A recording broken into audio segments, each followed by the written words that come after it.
धानको राजाको रूपमा बासमती धानलाई चिनिन्छ। खान उत्पादन गर्न अत्यन्तै राम्रो मानिने र किसानहरूको आकर्षण बनेको बासमती धान तराईदेखि उच्च पहाडी क्षेत्रमा उत्पादन हुने गरेको छ।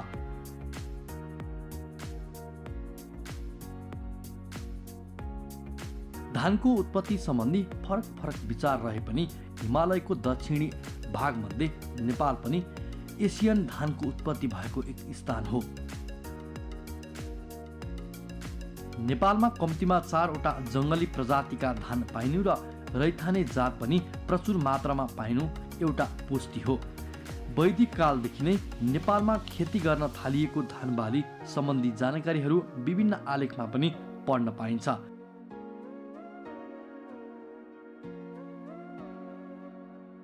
ती आलेख अनुसार बासमतीलाई एक किसिमको असल बासनदार जातको धान वा त्यसैको चामल भन्ने बुझिन्छ। नेपालको विभिन्न स्थान, तराई र केही पहाडी भूभागमा अझै पनि स्थानीय जातका बासमती लगाइन्छ। ती जात ढिलो पाक्ने, कम फल्ने र राष्ट्रिय उत्पादनमा खासै योगदान नगर्ने हुँदा जति चर्चा हुनुपर्ने हो त्यति भएको पाइँदैन। अधिकांश किसानले खानकै लागि खेती गर्ने चलन बढी छ।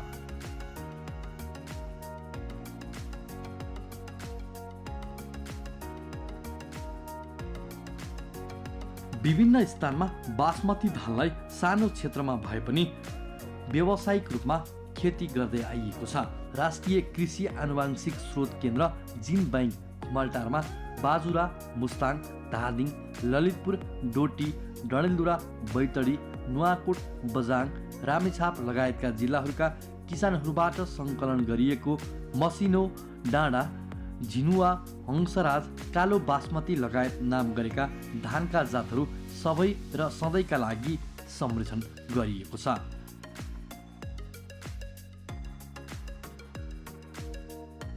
ती धानका जात सङ्कलन गरिएको स्थानमा परापूर्व कालदेखि नै लगाउँदै आइएको पाइएको छ। त्यति मात्र होइन, बासमती जस्तै गुण भएका अन्य दर्जनौं स्थानीय धानका जातहरू जिन बैंकमा सुरक्षित राखिएको छ।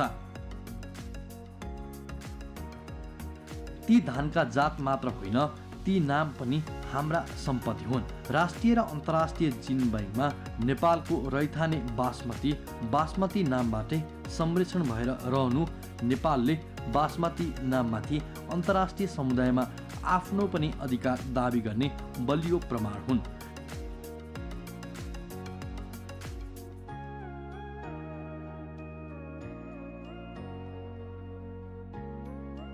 साथै नेपाल तथा अन्य देशका वैज्ञानिकहरूले उनीहरूको अनुसन्धानको कृतिका रूपमा राष्ट्रिय अन्तर्राष्ट्रिय जर्नलमा नतिजा प्रकाशित गर्दा नेपालको बासमती धानलाई बासमती भनेर उल्लेख गरिएको छ। त्यसकारण पनि हाम्रो बासमती नाममाथिको अधिकार दाबी गर्ने बलियो प्रमाण हो। नार्कले स्थानीय बासमती प्रयोग गरेर ललका बासमती नामको बासनदार धान विकास र उन्मोचन गरिसकेको छ।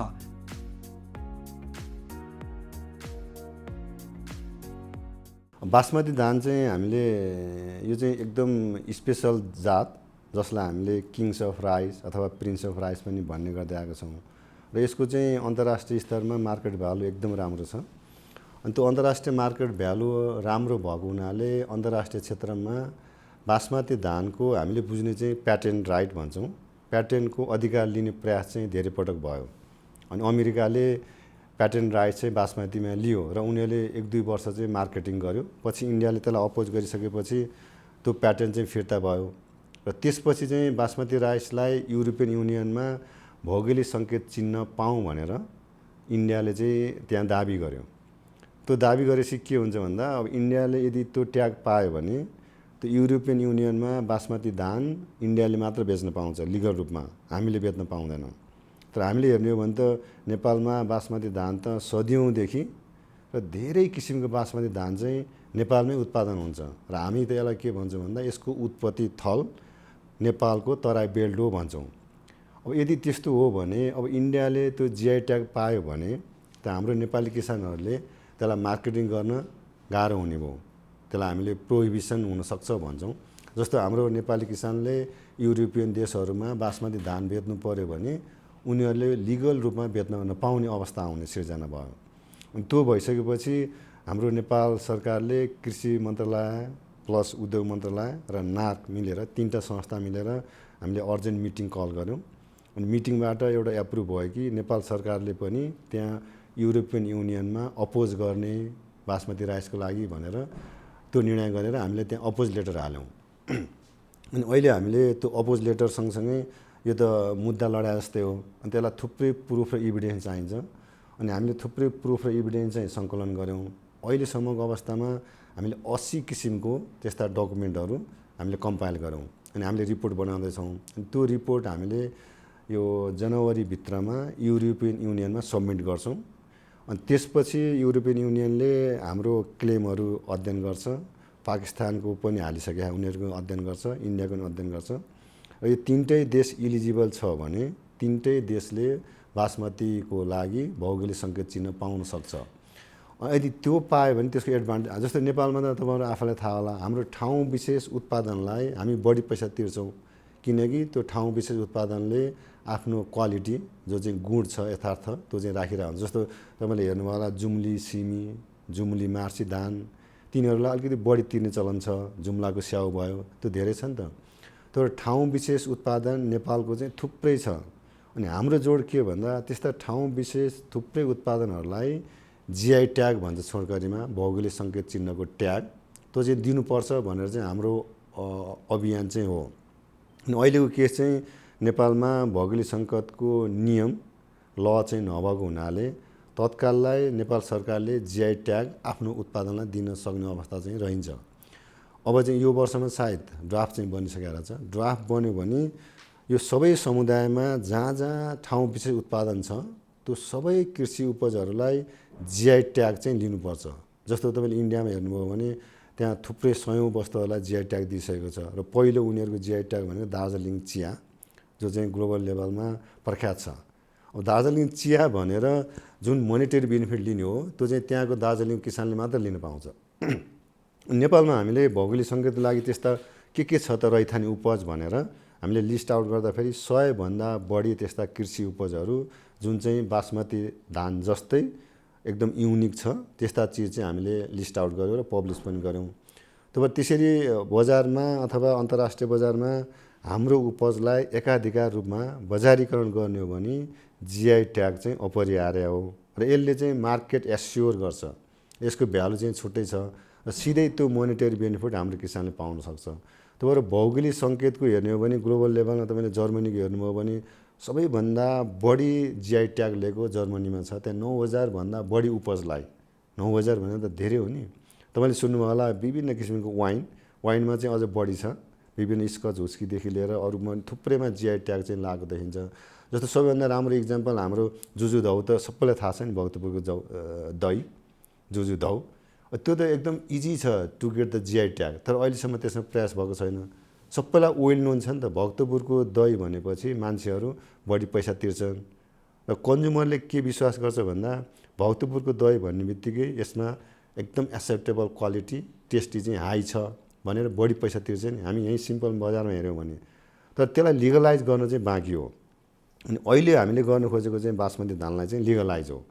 ग्लोबल लेभलमै लिगलाइज गरिसकेपछि अब हाम्रो प्रडक्टले जिआई ट्याग पाउँछ। अनि त्यसलाई चाहिँ अन्तर्राष्ट्रिय स्तरमा अहिलेको चाहिँ युरोपियन कन्ट्रीको लागि मात्र हो। फेरि जुन देशमा हामीले भौगोलिक सङ्केत चिन्ह लियौँ त्यही देशको लागि मात्र सीमित हुन्छ।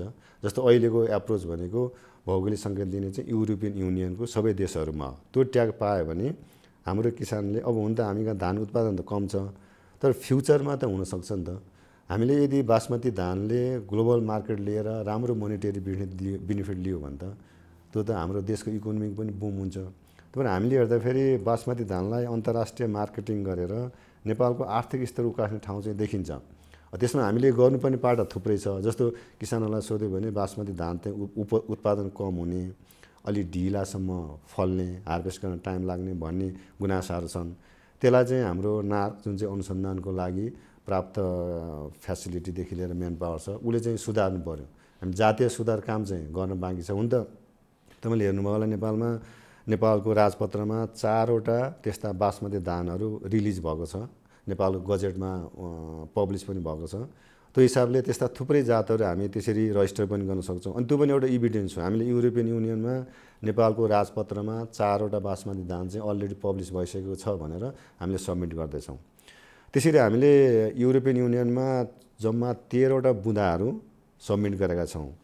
नेपाल बासमती धानको लागि ओरिजिनल स्थल हो र नेपालले चाहिँ भौगोलिक सङ्केत चिन्ह पाउनको लागि हामीसँग यथेष्ट प्रमाणहरू छ भनेर 13वटा बुँदा हामीले सब्मिट गरेका छौँ। त्यो 13वटै बुँदालाई अनि कुन स्रोतले त्यो भन्छ त भनेर हामीले अनि तयार गर्दैछौँ। त्यसको लागि हामीसँग जस्तो आर्कियोलोजिकल इभिडेन्स भन्छौँ हामी होइन, अभिलेखालयहरूको इभिडेन्स, विभिन्न लाइब्रेरीहरूको डकुमेन्ट, अनि किसानसँग नि हामीले इन्टरभ्यूहरू लिएका छौँ, फोकस ग्रुप डिस्कसन मार्फत भिडियो डकुमेन्ट बनाएका छौँ। अनि हाम्रो तपाईँले पुरानो ग्रन्थ तपाईँलाई थाहा छ होला होइन, हाम्रो पुरानो ग्रन्थहरू छ, चन्द्र निघन्तुहरू, त्यसपछि आयुर्वेदहरू, त्यस्तो डकुमेन्ट छ। त्यसले पनि स्पेल आउट गरेको छ बासमती धान चाहिँ सदियौँदेखि नेपालमा उत्पादन भइरहेको छ। अनि अर्को प्रुफ चाहिँ हामीले बौद्धकालीन समयमा बुद्धको थलमा लुम्बिनीमा तपाईँले जानुभयो भने त्यहाँ चाहिँ पाइँदो रहेछ। बौद्धकालीनमा त्यो बुद्धकालीनमै भने उनीहरूले काला नमक धान भनेर, जो चाहिँ नेपाल सरकारले रिलिज पनि गर्यो खेतीको लागि। अनि त्यो काला नमक धान चाहिँ बौद्धकालीन समयमा बुद्धले, अब त्यहाँ त्यसको प्रुफ चाहिँ हामीले लिखित भेटाएका छौँ। एकदम सुनको हलोले जोतेर अनि त्यो काला नमक धान जुन बास्ना आउने हो त्यो चाहिँ खेती गर्ने र त्यो चाहिँ दक्षिणाको रूपमा अथवा आशीर्वादको रूपमा, भिक्षाको रूपमा चाहिँ दिने चलन थियो अरे। त्यो हिस्टोरिकल्ली त्यति पुरानो हाम्रो लिङ्क छ भने अब त्यस्तो हिस्टोरीसँग लिङ्क भएको अधिकार कसैले खोज्न पाउनु हुँदैन भनेर हामीले चाहिँ त्यो इभिडेन्सलाई जोडाउँदैछौँ। अनि त्यो काला नमक धान चाहिँ अहिले त्यहाँ संरक्षण गर्ने भनेर लुम्बिनीका केही समुदायहरू प्लस त्यहाँका केही भिक्षुहरू चाहिँ लागेर छ। त्यो चाहिँ प्लस पोइन्ट हो हाम्रो इभिडेन्सको लागि। अनि काला नमक धान एउटा बासमतीको एउटा टाइप्स हो। अनि बासमती धानमा चाहिँ अब इन्डियाले क्लेम गरेको चाहिँ अलिक फरक छ। उसले बासमती भन्ने बित्तिकै दाना लामो भएको चाहिँ भनिएको छ। तर हाम्रोमा नेपालमा हेर्ने हो भने त बासमती धान त धेरै किसिमको छ। छोटो दाना भएको हुन्छ, मध्यम दाना भएको हुन्छ, अनि लामो दाना भएको हुन्छ। अनि हामीले चाहिँ यहाँ विभिन्न लेभलको मिटिङ गऱ्यौँ, हाई लेभल अफिसियल मिटिङ पनि गऱ्यौँ, बासमती राइसको एक्सपर्ट मिटिङ पनि गऱ्यौँ। अनि त्यो मिटिङबाट के भयो भन्दा बासमती आइस सच भनेर हामीले त्यहाँ क्लेम गर्ने, हामीले लङ ग्रेन अथवा मिडियम ग्रेन नभन्ने कि हामीले बासमती भनेपछि 3 थरीको जात हो भनेर, 3टै थरीको दाना भएको हो भनेर क्लेम गर्ने भन्ने हिसाबले हामी निर्णय गरेछौँ। केही बासमती धान अनुसन्धान र उन्मोचनको प्रक्रियामा रहेका छन्। हामीसँग भएका तथ्य प्रमाणले बासमती नाम परापूर्वकालदेखि हालसम्म असल बासनदार जात जनाउन प्रयोग हुने हाम्रो अभिन्न ब्रान्ड भइसकेको जनाउँदछ।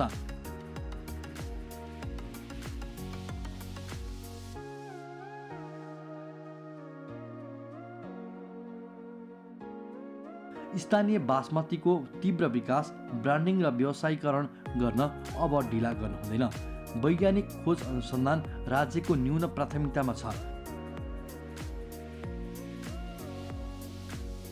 त्यसो भन्दैमा बासमती नाममाथिको अधिकार भारतले मात्र गर्न पाउने गरी उसले गरेको दाबी युमा स्वीकृत भएमा नेपाल, पाकिस्तान लगायत देशलाई अन्याय हुन जान्छ। तथापि नेपालले पनि बासमती नाममाथिको अधिकार दाबी गर्दै 80 प्रकारका प्रमाणहरू युमा पेश गरिसकेको छ।